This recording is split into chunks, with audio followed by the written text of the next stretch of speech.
Hello there, it's Mike. And Katie. It's episode 154. The one with our Halloween. This week on Cup of Wrath.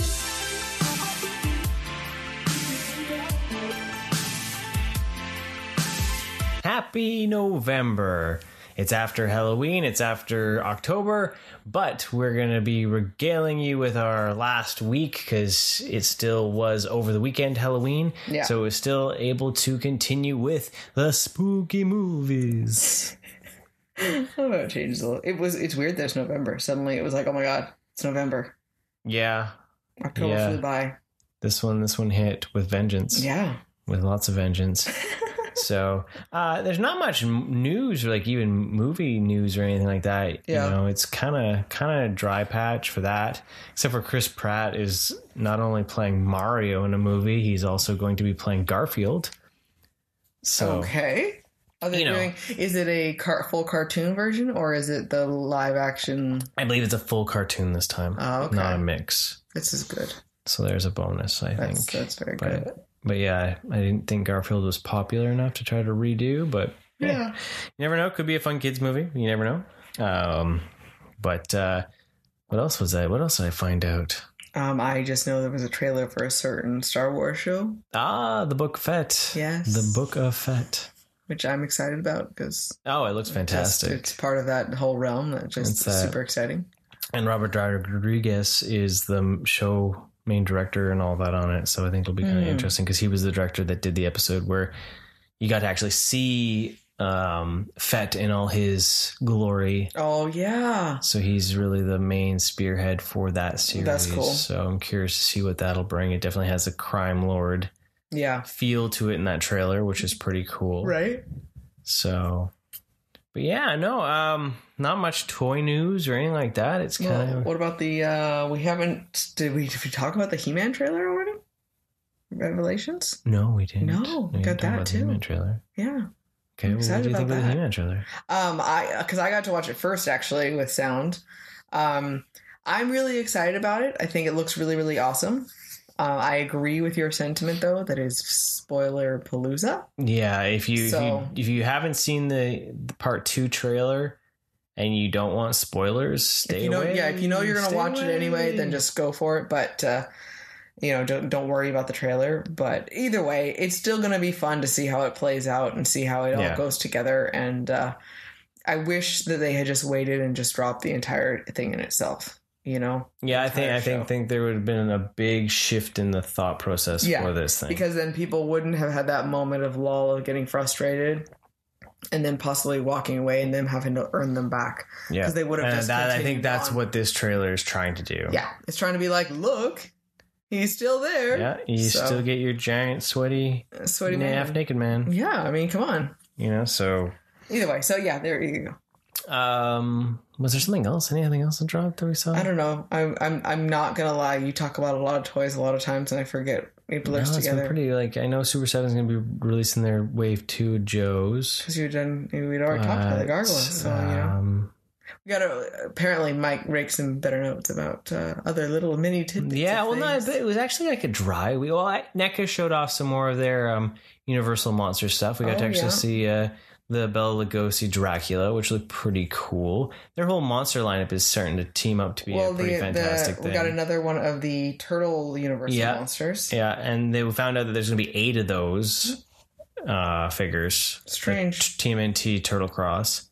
So are they all going to be turtles? So each one of them are going to be 2 things, maybe? I'm going to assume. Maybe like a hero or main character and then a sidekick feel? Maybe. Because it would be random to have suddenly a bad guy, a villain in there, and then like for say Leo to only be Igor would be kind of a Igor. They said it's going to be a storage shell too. Oh, okay. So his shell is going to open to reveal hidden accessories of gruesome delights or something was the tweet. So. And they also did say that their Universal Monsters will see accessory sets, not the Turtle Cross, but their actual Universal Monsters line. We'll see accessory sets as well for each of the monsters. So like the sarcophagus for like the mummy and hopefully the lab table or some things like that. So they'll all be in like 7-inch scale to match those. So you're like, so I might need to buy them. Yeah, they could be fun little props for photography. But yeah, I'm trying to think of like, there's not been too much actually. Like it was like really dry. So hopefully you all had a good Halloween with whatever you did. Hopefully you stayed safe. We actually had sun. We had a beautiful weekend. And you know what? We actually had that last year too, which was nice because for a while it was always like, okay, we're just going to rain. But yeah, exactly. It's like, oh, you can't go out trick-or-treating? It's going to be beautiful. You shouldn't go out trick-or-treating? So it was nice to have sun 2.5 days in a row. Yeah, it was pretty. And then I left work today and it was raining. So yeah, I was walking when it was raining. When I was coming back from the store. Oh, okay. I was hoofing it faster. But this is a weird year too because last year with COVID and all that, they're recommending not going to trick or treat. We did like pizza and movies. This year, kiddo didn't even care about the pizza or the movies. He was just kind of like Halloween, schmelloween. Yeah, it was weird. He's hitting that preteen stage. So I'm not prepared for this. So that was a really strange. My coworkers were like, "Oh, did you take your son out to trick or treat?" I was like, "No, he couldn't care less. Me and my husband celebrated Halloween." Yeah, that's what it's gonna be. So we're planning already ahead of the curve for that next year, and just gonna cut him right out of it. Well, because we found a nice place. We've been trying to go to this one place. It was called Bricklayer. It's in our town. It's a local brewery. It's another local brewery, and we just haven't had a chance. Just because it is downtown, and we just couldn't find the time to get down there. So we finally did. We took some time. We went down there. We tried out some of their beer, which was fantastic. And most importantly, a very delicious soft pretzel. Yes, they serve soft pretzels as well. I was so excited. Can I share my explanation of how exciting it was? Of course, if you He looks at me. He's laughing, and I said, Mike, this is an orgasm in my mouth. Apparently. I was so excited. I was so excited with every bite. I think you were hungry. Yes, but it was delicious. It was a great pretzel. Don't get me wrong. It was because I haven't had a pretzel, like a soft pretzel like that, since like Honda Center and Anaheim Ducks, like years ago. Yeah. So yeah, it was a well-deserved pretzel. Anyways, it's so intense. Oh, so good. So the soft pretzel was served with grainy mustard, in case you were wondering. That was even better. Right. I never used to have mustard, and it was delicious. It was perfectly salty and just phenomenal. Phenomenal. I'm salivating. They had quite a few fun beers. We got to try a flight, and I tried one that I would not have expected to have been as life impacting as it was. They had this one. It was a salted watermelon, and it kind of. It tasted salty, so you would think that that wouldn't have been a fantastic flavor to have, but I tasted the salt first, and then you get the sweet of the watermelon come through, but then it would leave you with the salt, and you just wanted to keep drinking it. It was liquid candy. It was like a sour Jolly Rancher, a salty sour Jolly Rancher. Yeah, it was wild. It was good. I had a smoky beer. It was a smoke infused beer. Yeah. And it was delicious and bizarre because it was very clearly those two things. Yeah. It wasn't just a rich beer. It was beer with smoke in it. Yeah, that definitely is one that would probably be... It's a manly beer. It is. So... It was beer. I like my beer how I like my fires. Smoky. So that one was they had a habanero one, which wasn't nearly as spicy as I thought it was going to be. Well, because I knew you would be fine with it, but it was interesting to me, because it was a wit beer, right? Yeah. And I love those styles of beers, but I wasn't sure about trying it because I have more sensitive palate when it comes to spice, heat. But I tried it, and even for me though, I couldn't I want to get it next time because it was really, really good. And it just gave a nice fullness to the flavor. Mm-hmm. There was no heat to it at all. So that was really cool. Everything about the place was just fantastic. It's a small little brewery. People were awesome. Yeah, the people that were working there were all really kind and very inviting and inclusive to it all. Of come on in, let's try some beers. It was the we've never been here, kind of looking like a scared rabbit thing, and she came over and was just very open about explaining and talking about the beers, and was so excited about it and super super chill. So I'm very excited to go back. Yeah. So that was one thing, though. We found out that they were doing a little Halloween party. We didn't get to go. But I think we kind of wish we could have gone, because we ended up on a joke almost. Katie decided to doll me up. Yeah. So we had gone to the brewery on Saturday, and because we stayed away from the costumes. Well, then on Halloween, we were making jokes. Like, I was telling Kiddo that I was going to put makeup on him, and I was telling Mike that I would put makeup on him, and we would just do something funny, and just to have some fun, because we had no Halloween spirit. Because nothing, right? There was no and costumes. There was nothing. Okay. You went and you found my Bulma wig, my blue wig, and you would put that on, and I was just like, it needs makeup to go with it. So I sat him down, and I just... I was also curious to see if she would follow through with her threat, or if I would actually do it, or if she would just laugh it off. And yeah, so he was a champion. I thought it would be much harder to keep him still for said makeup, but he did a great job, and I'm proud of myself for my application skills, and also kudos to makeup artists. Somehow, using the cross hand, I had a very hard time using my right hand to put things on his right eye, so left side. It was definitely a different experience for me putting makeup on in a different view like that. But might I say, you make a damn gorgeous woman with a mask. Yes. Yeah. My sister had pointed out, she's like, well, the mask helped. I was like, the mask was the only way. Otherwise, you were very clearly a man. Yeah. With, of course, obviously your beard, your face shape, everything about that is obviously that way. But you and your gorgeous eyes were very dolled up, and between the wig and then the mask just covering it. So it was just your eyes. Yeah. I'm thoroughly impressed, and my coworkers were thoroughly impressed. So we had fun with the makeup, and Mike just ran with it from there. Then it was like what else can we do? And we just kept finding solutions. It was fabulous. I had a dress that worked for you, that was high enough. So, it was good times. Yeah, that was a big struggle, was finding a dress that was high enough neck to cover my chest. And I just happened to have one recently given to me that was a bigger size and high neck. And I was like, well, this is perfect. This will definitely fit you. Yeah. So... It was good times. So we went all out. I took him to Starbucks.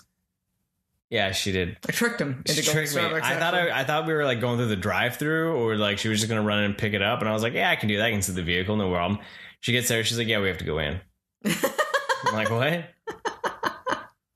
So my walk definitely gives me away. Yeah. As well. I haven't been able to perfect the body stance, right? Yeah, okay, well, there's that too, but it was quite funny. So you got to work on a drag queen persona. I guess.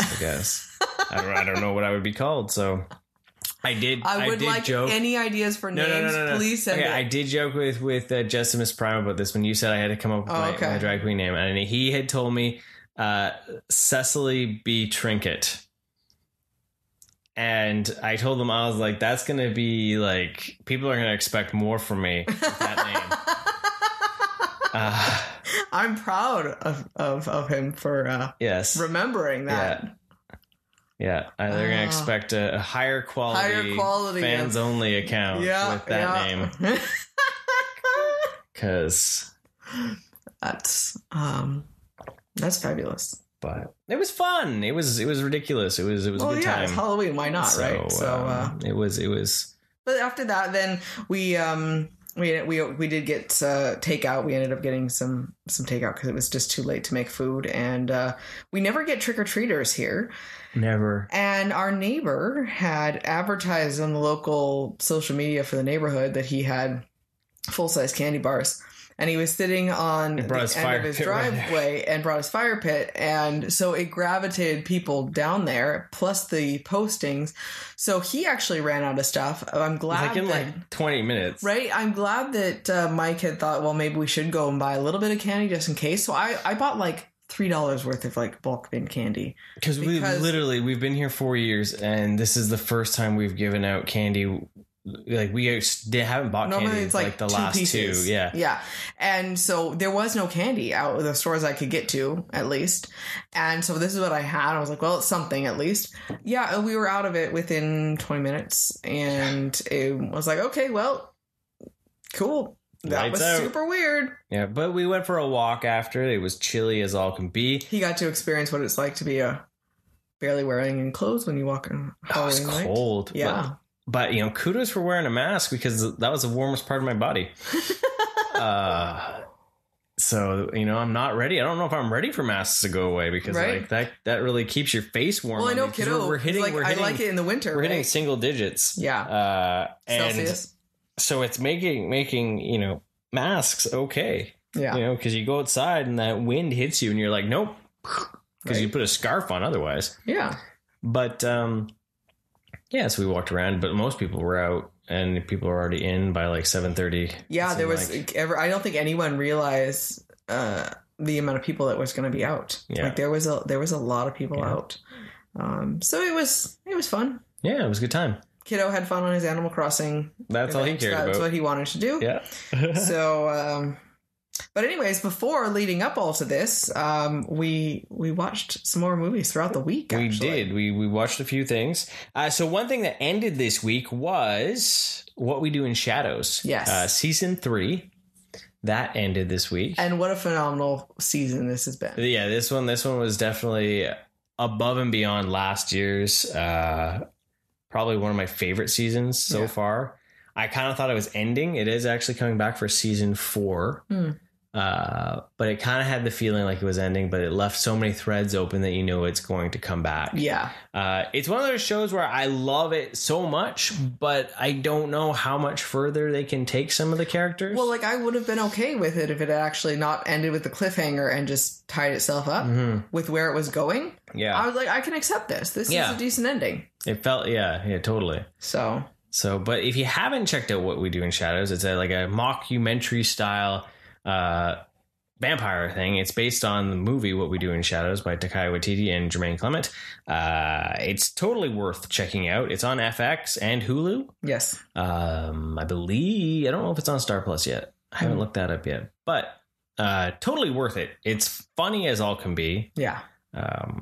Totally check out What We Do in Shadows. Well, they're just such unique characters. Yeah. This season especially was just extra. Yeah, special. So there's 3 seasons available for you to binge watch if you. And we can't talk about the finale because I hope you want to go see it, and if you haven't, or if you haven't had a chance to watch even that, it's literally one of those shows that I laugh out loud every episode. Yeah, multiple times. Yeah, and that's not super common for me. Yeah, right. Well, and the finale actually had me gasp in shock. With something they had actually done, and I'm not normally, they don't normally go outside of something I can expect that type of stuff, and and that was, I actually like so, if I'm thinking about what you're thinking about, then it's pretty weird. It was just shocking and brutal. So but go watch it. It was excellent. Totally worth it if you like vampire comedy. So one movie that we were wanting to see that we lucked out, we got a free rental for it, basically. The Forever Purge. This one came out ages ago. Yeah. Because it's already out on disc. So you can rent it on video on demand, or it's available on disc. We rented it through the library. We got it on Blu-ray. I don't know what else to say. That's about it. So it is the 5th Purge. Wow. Can't believe that franchise has gotten so big like that. Right? The Purge, Anarchy, Election Day, the first Purge, and now the Forever Purge. Okay.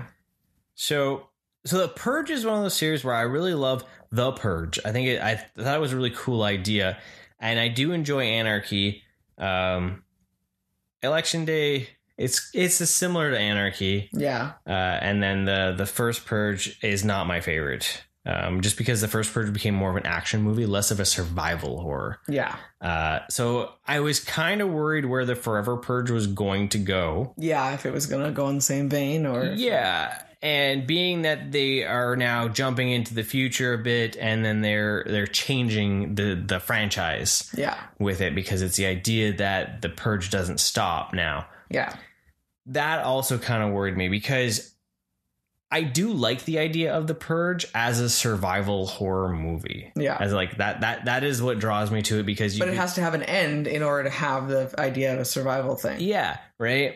And I've said before, I think I've said before on the podcast too, I think that The Purge is one of those series that could have been an annual movie that they could have done in different cities, different states, to show different stories on how different areas are going to handle it. And react to The Purge. Like, and also because The Purge is supposed to take place in like March. Yeah. So if you think about like different weather and Seattle area, Montana, where's all the snow, rain, snow, right? Like the different environments. Like Oregon would feel like a Rambo movie. Yeah. Like First Blood feel, right? Like, or in California, or like the idea that, Vegas is the one place that people from out of the States can come to purge. Like there's a movie right there. Yeah. Right. Even like how sunny, Florida could be for a purge movie, or Louisiana, how creepy that could be with the Bourbon Street, the extra that's already kind of creepy in different places, and all the masks and all that could come from it. So when they announced the Forever Purge, and Mardi Gras Purge, right? Yeah, like when they announced that, where they were like they're going to take it as it's going to go on forever, I was kind of sad, because I was like, there's so much that actually. And it could also dilute the series by making, a Purge movie every year from somewhere else in the world other than like the one place they really dealt with it. Yeah. So, it could still turn into B-movie territory, but I think it still could have been a really fun ride. So I was worried with the Forever Purge, right? Yeah. So that's why we didn't rush to see it or pay for it. So we checked it out. And I was pleasantly surprised. Yeah. I actually really enjoyed the Forever Purge. Well, because it was in a different setting. It wasn't a different setting. It was in Texas. Being Texas, being in a more outdoors, you had a different type of people. Mm-hmm. We're not in these Victorian-esque style mansions. The city, like the other ones took place in the cities. Yeah. So that alone, I think, was really helpful. Yeah, it took place during the day. Yeah.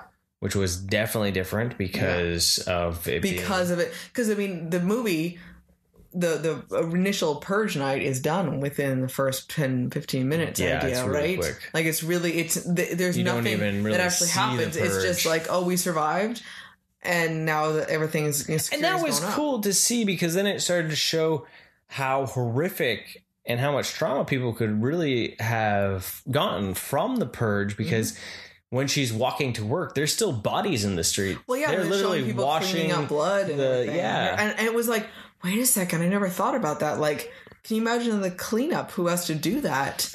And the trauma that it would be. You can't get away from business right there. Right? I know. Like, as soon as I said that, I was like, oh, people are going to be like, they're going to be all for the Purge, because they probably make a shit ton of money. Well, between the weapons that would be sold, between the security systems, and then the cleanup, because even if you don't take place, comes back to the money. Oh, yeah, right. Even if you don't purge, you're going to end up having to pay someone to come clean up potentially all the blood and guts and gore that was on your front lawn. Right.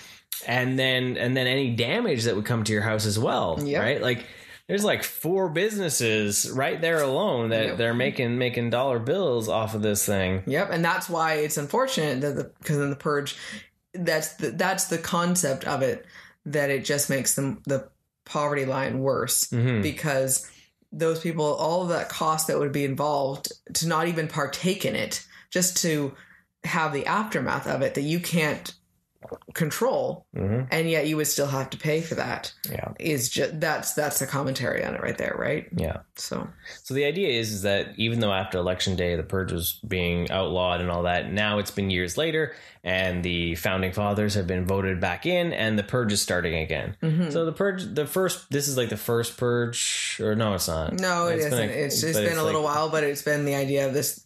It's a commentary of a current condition, real world conditions of the split within the states, right? So then it decides that there's a group of Ever After Purge. The Purge Ever After or something. Yeah.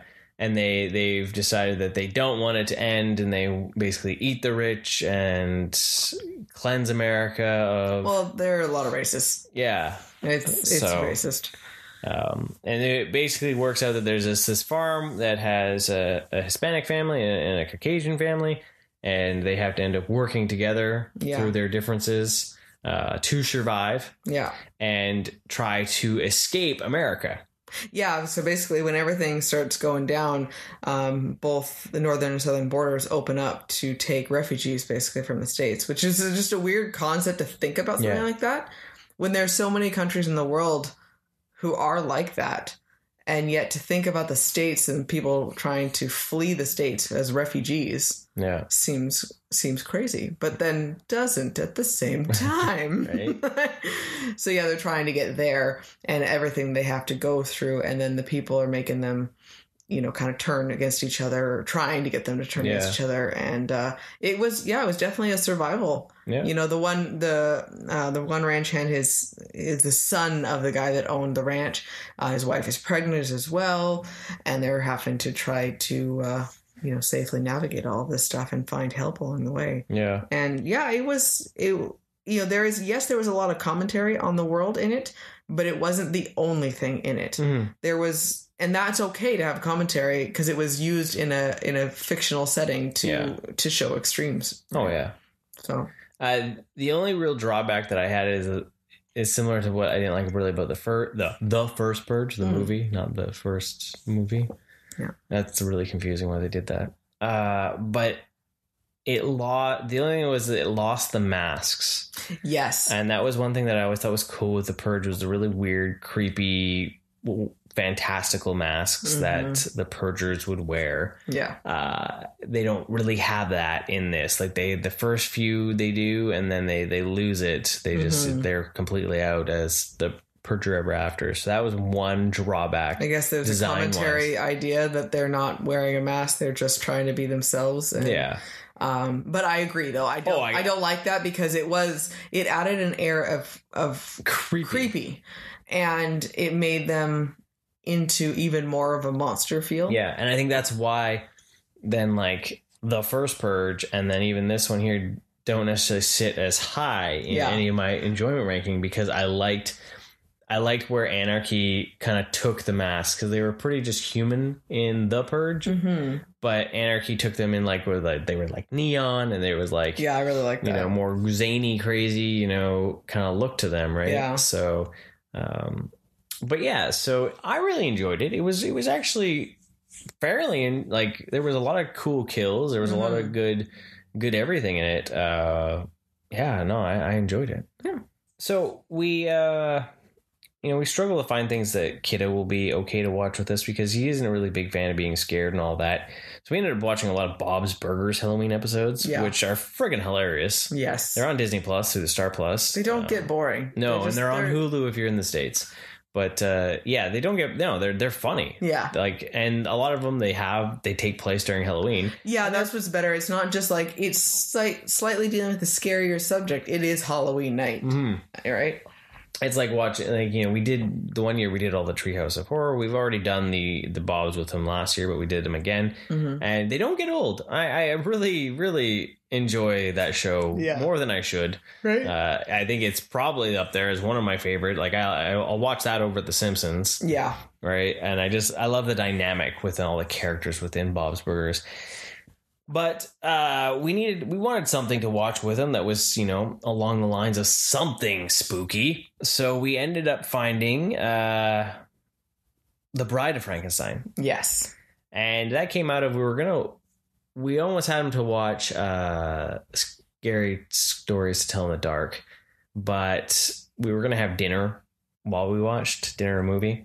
So we wanted something a little bit more tame. Yeah. Well, because in the past we have themed some of our movies off of Horror Nights mazes, and that was where this came from. Is we had never watched The Bride of Frankenstein. I had never seen it, so it was exciting, something different. Yeah. Right. So there is a hint of a theme, like because they did The Purge at Halloween Horror Nights, and then. They did Bride of Frankenstein, Return of Bride of Frankenstein at Halloween Horror Nights. And we talked about watching the maze for that, and it was really cool. So it was like, okay, so we're going to watch The Bride of Frankenstein. And it's quite amazing to sit back and watch movies, especially old movies. When you see these ones, they're 1937, I believe this one was from. Yeah. And just the difference in, like, this was a horror movie. Right? This is what terrified people. These are those things that, like, you look at and they're like, they were scary. Yeah. And this looks like a light drama. Yeah, right? That, like, it's just so, and it's humorous, though. This one was humorous more than any of the other ones. Yes. This one added humor into it. Especially, what up with the little people in the jars? That was so bizarre. Like, it totally wasn't scary. I was laughing. I'm like, this would have been scary because it was the unknown science idea that they were growing people in jars. It is kind of creepy, but, like, that would have been terrifying. But I was just like, this is ridiculous. Because it didn't make any sense. No, it came out of nowhere. It was like, oh, by the way, I just grew these people. How? But then he's like, but this one, he became a king. Right? And this one, she became a queen. They all have. And the king keeps going for the queen. Then we have like a. So I had to put the king over here, so we stopped making advances of the queen. And this one became the bishop. Yeah. And he leers at him with his disapproving gaze. It's so weird. It's like the movie could have been better with that whole scene cut. It wouldn't even have mattered. Just say that he wants to grow flesh. Yeah. But why the little people? Like, the weirdest scene ever. Yeah. And they're like, what, 6-inch tall kind of? Yeah, they're like little action figures. Yeah. In jars. Yeah. It was just so weird. So weird. Anyways, sorry, I was really excited to just announce. I realized, I saw it in your eyes. You were just like, this needs to be said. So we watched this with Kiddo, and his compassion for the creature came out in full force. It was adorable. Like, he was not once freaked out about the monster. He was so angry at the villagers and the townspeople. He was, like, holding his mouth in sadness and shock when things were going wrong for the monster. Yeah. And it was adorable, and I had to make sure I didn't laugh because it wasn't meant to laugh at him. I was just, like, laughing at the adorableness of it. Mm-hmm. That he actually really, really cared. That he was just like, he doesn't know, and he's just trying to be a friend, and he's just all this, and he was so upset about it. Yeah. And it was an interesting take on that empathy then for it. Yeah. Which is what I would much rather him be. Oh, totally. Than, like, yeah, kill the monster and burn him on. Kill the beast. Kill the beast. So that was really interesting to observe that reaction from him. So one thing I've also learned from this was how much Young Frankenstein is based on Bride of Frankenstein. Because, as I've said before, Young Frankenstein was my Frankenstein movie growing up. And I am how old now? Just realizing that, finally getting to watch the source material for it. And I'm watching, it's like, oh my God, this whole scene is in Young Frankenstein. Because I always wondered, like, I watched Frankenstein, I'm like, okay, this was not at all feeling like the movie at all. Like, okay, they just did their own thing. No, they did not do their own thing. It was the Bride of Frankenstein. Light bulb moment. Yeah. So that was interesting because I could almost be like, oh, I know what's going to happen. Oh, he's going to do this. Oh, he's going to bring out a cigar. He's going to light the fire. And things are going to happen, right? So it's weird having that feeling of knowing what was going on. The only thing that was different that then I started expecting it to be like Young Frankenstein, more of a basis. And then with the I was expecting something about the wife swap feel of something like that because I had no idea how the bride was actually made. But then when the guy came in with his growing organs and people, I was like, okay, they're going to grow someone, and then that's how it's going to happen. But the other thing is, obviously with Frankenstein itself, the movie, it's not based on the creature's experience. It's based on Frankenstein. Yeah. So the creature has very little role in it. And same with the Bride of Frankenstein. I mean, she's in there for the last 2 minutes just shrieking, and that's it. Yeah. I was like, wow, I was expecting something more from it being titled The Bride of. Right. Right. It feels more like it's just Frankenstein's return. Yeah. And then like the hook, should have been the fact that they created a bride at the end, right? Yeah. So that was interesting. It was quite funny, the crazy scientist guys. Not only are they going to try to create another one of these, they're going to create it using like grown tissue somehow. And we're also not commenting on how on earth we could possibly be growing tissue. No, they didn't really we're not on any of that. Even if it was a science fiction explanation, but it shows they just didn't even know what to say to people. And it was scary enough they didn't need explanation for it then. Yeah. Not only that, but their basis of this is they're also going to somehow create a race of people that they are that good that they're going to make things that can actually procreate. That is a whole nother realm of insanity. I see. That is the horror. It is. Science gone mad. Right. And it's the idea, of course, playing maker and, but yeah, so all of that was just so utterly ridiculous to me. But it was interesting to then take that spin that I know now off of it and look back at what it would have been, all the medical, breakthroughs that we've made since that movie's been made. Yeah. Well, even now we can't make a person idea, right? Nor I think if we had the ability, I guarantee someone would do it. So I don't think we have the ability. Oh, we do. We just don't know it. Or we don't. And half of us are robots. Not robots. Biochemically engineered people. Gotcha. Just made me think of Loki. Yeah. And that whole thing. Like, this thing is to detect if you're a robot. How many people don't know they're robots? There you go, right? Okay. So, right? So I enjoyed it though. I'm glad I got to see it. There's something charming about going back and watching old movies. Yeah. Right? As long as you're prepared to know that you're watching something out of its time. Right? Like, it's not relevant really, or it's, it's interesting to see that and see the legacy that was created by the Universal monsters on horror, on the studio itself. The fact that the studio has never been able to capture lightning in a bottle twice with these monsters. Yeah, right. The closest they've gotten is with the Invisible Man. Yeah, that's been like their biggest success and the Mummy. Yes, the Brendan Fraser Mummy. Yeah, right. Like those are the two times that they've really been able to capitalize off of these monsters. And I think it's the idea that the reason why the Invisible Man, I think, worked was because they updated it so well without treading on it too much. It felt similar to the Invisible Man, but it was updated enough to be its own thing, right? I think it has in itself, I think, less lore than, say, the Mummy or Dracula or Frankenstein or anything like that. Yeah. So, like, even for me, I don't really know much about the Invisible Man. Yeah. So there's less idea behind it, right? Yeah. Well, it's eerie to always think if someone's watching you, right? Yeah. So, and I think the reason why their missteps came with the Tom Cruise Mummy was that it was like what DC was trying to do with their movies. Well, we're just going to try to make a universe. Yeah. And there's so much going into this here. We're going to pull out the horror, keep the action element of the Brendan Fraser, right? And then, there was just too much going on. I still, enjoy that one. Yeah, and I wish they had done more, but I can see where the follies were. Yeah, you can totally see where they misstepped. Yeah. Right? One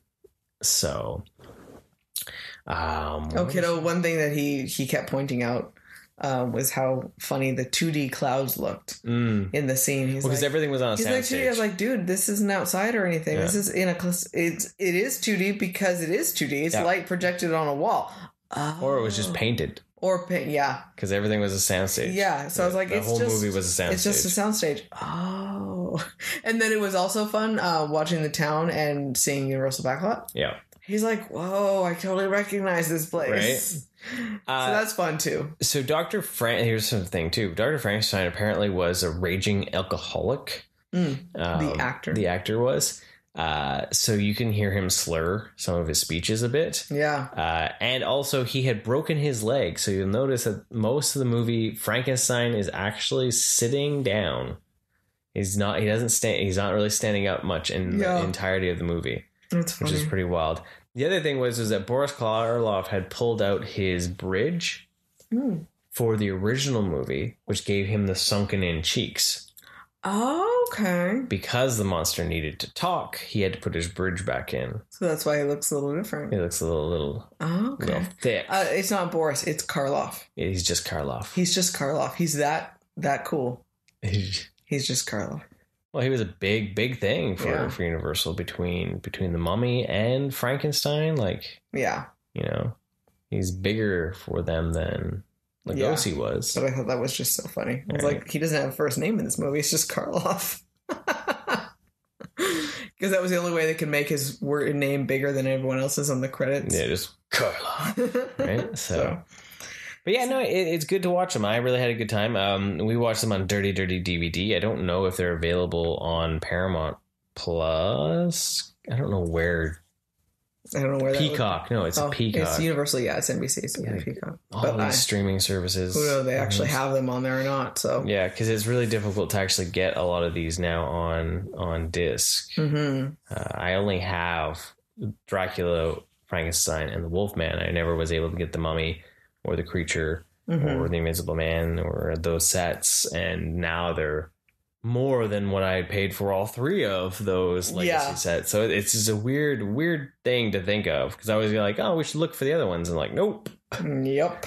So, but if you can find it, it's definitely worth checking out for sure. So the night before Halloween, we decided, because we didn't know if we were going to watch anything on Halloween, because we weren't sure what our day was going to look like. Yeah. So we decided to watch something, and we were humming and hawing over like something new, something different.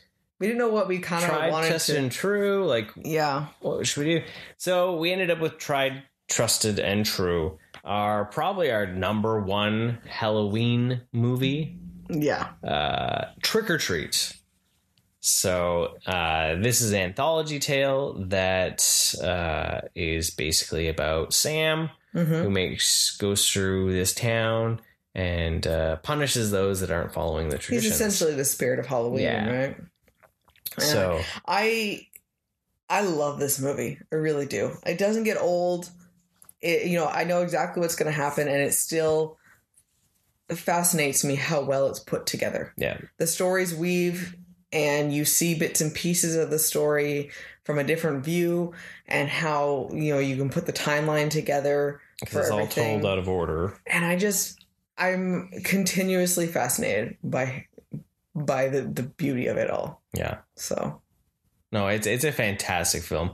And it's wild to think that this film gained no confidence from Warner Brothers, that they delayed it till they made it a direct video. Right? Like, it wasn't until they screened it at like a Comic-Con or something like that they got the confidence enough to say they bring it out on disc. That's crazy. And like, it is a well put together, fun horror movie. Yeah. And it takes it to the level of, you can laugh, but it's not so goofy that you aren't still horrified when things happen. Yes. Right. And the Sam creature that is there is like one of the most adorable icons, I think, for Halloween, anything. Like, it's fantastic. I love his design. It's almost the childlike wonder of Halloween. Yeah. But then there's this terrifying thing underneath. Right. And so it's like this awesome blend of the holiday. Yeah. A mix between silly, goofy fun and adorableness and creepy. Yeah. And I think you just can't get much better than that. Oh, yeah. Right? It's exactly what the holiday really is, right? So, and then there's a little bit of sex type stuff in it, but not really even that intense. It's more nudity than anything else, really. But that on the TV, the werewolf scene is. I think the werewolf scene is one of my favorite werewolf scenes ever. Just that alone, because it's so unique, that transformation and that. And I remember the first time I saw the movie, and I was just like, what the hell is happening? Because you had no idea. it wasn't the stereotypical at all. So I think that was really cool because it wasn't like, oh yeah, these guys are going to be werewolves. Like you assume they're going to be eaten by werewolves. Like you never had it the other way around. But then once you know, then some of the things they say are little breadcrumbs to them, and that are like, well, that would be weird. For you to say otherwise. Well, the more you watch it, the more you see how it all connects and how all those pieces fall together. And it's just, I love it. I don't know if they could ever do a sequel that could do justice to it. But I would love to see more of Sam. It's one of those films that I would love to see more of Sam because it's just such a fantastic universe to play in. With that character. It's just like Krampus for me. It's that fun, scary. Right. And I love those characters. I love those designs of those characters that Michael Dougherty had created within this world. So there was a kid that showed up dressed as Sam at the door, and I had commented, I was like, oh sweet, Sam's at the door. He's like, you know who I am. Yeah, thank you. He's all, thank you. Everyone keeps just thinking I'm a scarecrow. Yeah, and, you said you made my night. Yeah, it was awesome. I'm glad that I said that, right? Because he was just so excited with that. And because I understand that completely when you actually have someone who and it was a good costume too. It wasn't cheap. It wasn't the spirit Halloween. It looked like it was a homemade. Yeah, like it was burlap. I'm kind of sad that I didn't get to see it closer. Like it was well done. Yeah, and so that was cool. That was a nice little, if it made him happy for the night, that's cool. So totally. But yeah, definitely, Sam is one of my favorite characters for Halloween, and that's why I would love to see more of it. Like I think it is something they could really play with more. I think one day we should try to figure out that I know we were going to make you a Sam costume one year, but if we just got to start early enough and try to plan it. A sewing machine is needed. Yeah, there's that. But that would be really cool if we could figure that out. Yeah, because I think that would be a fun costume for you. So yeah. So check out Trick or Treat if you haven't already done it, and if you have, watch it again because it's amazing. And watch it again and again and again. And guess what? Again. I think it's on HBO Max. It might not be anymore because it's November, so who knows? Yeah, but we still have our dirty Blu-ray. Oh, our Blu-ray from Blockbuster when it was going down. No, it wasn't when it was going down. It was just previously viewed. Oh, just previously viewed. Okay, so it's even like older than when it was. Because it was Warner Brothers premiere at the time. They didn't actually bring it out when it first came out. It didn't actually come out for sale. It was just on rental. It was rental only at the time because it was like this they were still not 100% okay with it, and they weren't sure how people were going to respond to an anthology movie. So that's right, which is weird because like the anthology movies are things that people love so much, like Creepshow and stuff like that. Like so. Yeah. Weird thing. So. Exactly. So there's another movie that we watched actually before this. I totally forgot to write down. Oh. We watched the reboot of Fright Night on Disney Plus, Star Plus. We did, yes. And because that was one that we were going to watch when we were watching the vampires, and then it disappeared from our Shaw box, and then I realized, oh wait, no, it was on Disney Plus. See, this is the problem of having all these different streaming services. You don't know where it is. Right? So the Fright Night, it's a remake of 1985, I think it was. Fright Night of the same name. The idea that a teen suspects his neighbor Jerry to be a vampire. So I remember the original being really fun. I never watched the reboot. Yeah, so it was fun. I actually had a new movie for Mike, too. Yeah, so we checked out that. And Colin Farrell plays Jerry. Right? Yeah. And what did you think, Katie? It was super fun because it was, it didn't take long for it to be clear that Jerry was a vampire. And he let them know about it too. So then it was just the debacle of what's happening after that. But there was way more, like I was expecting it to be, it started off a little bit sillier and I was expecting it to keep silly, but then like people started dying. Yeah. And I was like, well shit, no, this stuff's real. Like he's actually a monster. And, but it was lighthearted and fun at the same time. Colin Farrell was so charismatic in it that it made it hard to hate Jerry. Yes. He was though he was so like horrible. He's so terrible, but you're like, he's so nice at the same time. Yeah. And he just had this air of helpfulness and just so calm and cool. And the David Tennant, that character was hilarious. I didn't recognize him at first, and you said that, and I was like, David Tennant, what are you talking about? Yeah. And but the fact that this persona that he had for his stage show, and then he's taking everything off. Yeah. Everything off. Tattoos coming off, hair's coming off, sideburns coming off, piercings coming out. I was like, he stripped down and he looked just like David Tennant in real life. Yeah. And it was just so funny. And you can't get better than him. He was just so ridiculous and so brutal and hilarious at the same time. And I love the twist of the type of vampire that Jerry was. That was a cool way of having it, because it's always just your standard vampire versus... Yeah. It was a different type of tribe, basically, like a species of vampire. And that was a fun twist, that he wasn't actually just killing everyone, that he was creating a bunch of vampires that you didn't realize. A tribe, yeah. And well, it was wild to see, because at one point you'd seen him with like almost shark teeth. Yeah. And then you had the when he actually bit the one, and you could see the purpley vein bulb in his neck, and then he had the traditional vamp teeth, right? So and then at one point, then he actually transformed more of his face and looked a little bit more like a monster and bat. But it was definitely, there was a cool amount of scare with it.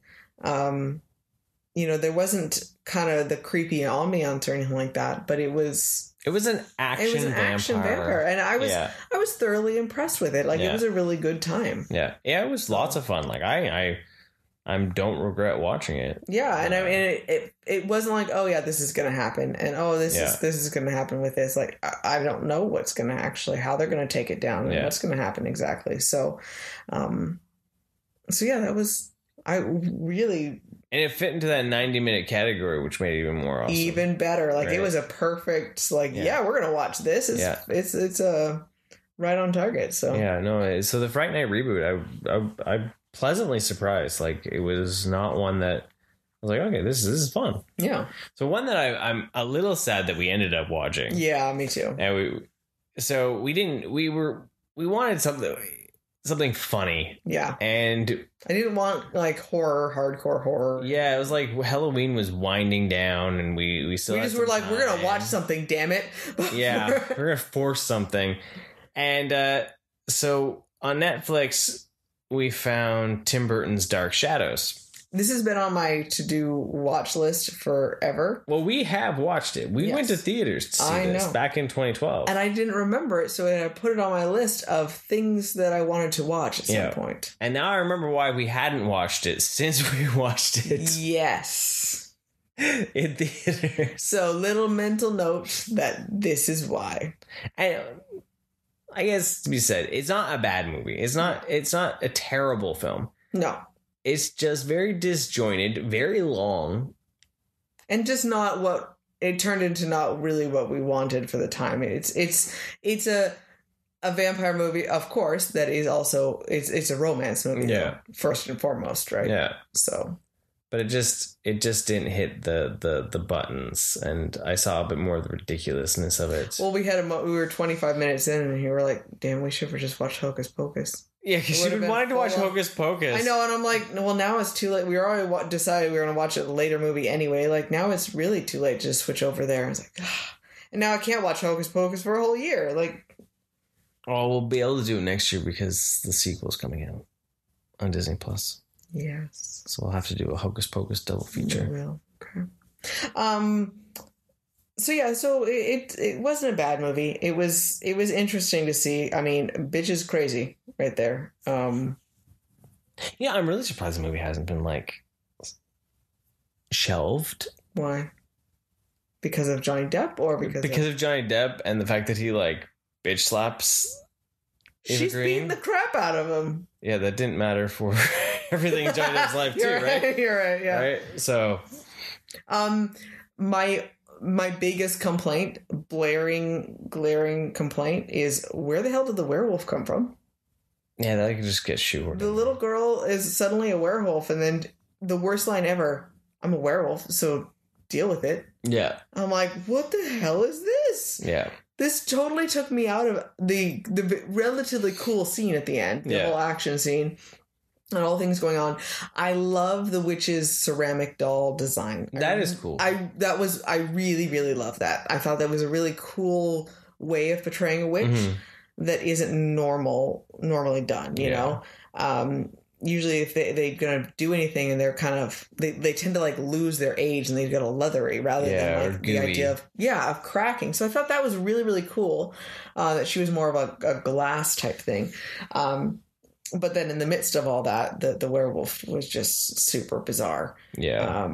It's definitely one of those ones where I like, and I'm like, nope. I don't think I would take the time to watch again. Just it didn't have enough humor. It didn't have enough horror. To make it really worth checking out again. Yeah.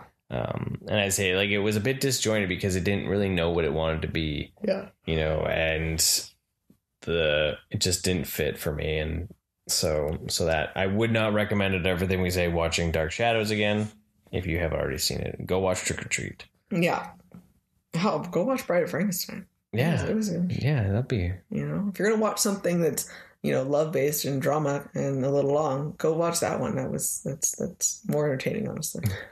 So there you have it. You've had multiple weeks of us trekking through random horror movies. This year we decided to base it off of more of like genres within the horror. It was fun watching new things. Yeah, we even missed some genres. We didn't get to like a splatter genre. No. So that's something. Well, then next year, there we go. We'll have to, you know, we need more of a grotesque set of films. About random splatter episode in like a month that has no holiday that we can base on. January. Christmas is over. It's already back to cold death. And depressing.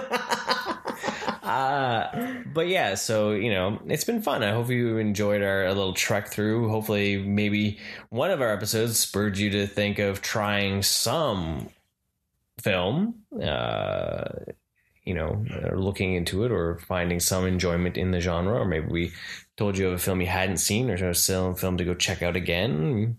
Now we move forward into the great November. The weird shift before Christmas. Right? The passing of the baton. Yes. The weird limbo. The weird limbo. Limbo between holidays. Now, there's like a lot of stuff coming out, though. There's like quite a few things. Netflix is going to be going fast and hard in this month with movies. Oh, okay. But, you know, we know the main thing that we're going to be looking forward to. TV. Is November 26th. Yeah. On Disney Plus. Ernest Saves Christmas. Totally. That's exactly what we're looking for. That is going to be first on the docket. So what work meeting do I have?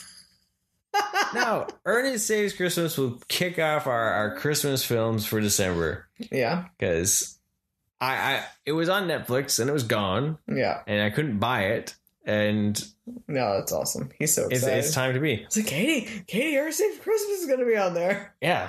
Who cares about Hawkeye? Who cares about He-Man? Yeah. Who cares about any other stuff? You know, Ernest Saves Christmas. Yeah. Boom. Yeah. And you'll be able to see it on Disney Plus.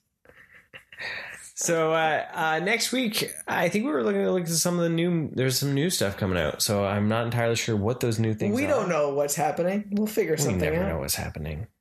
But we know that when you come here, you get your ears filled with a cup of rad. And you like it. And we love you for it. You know you love us.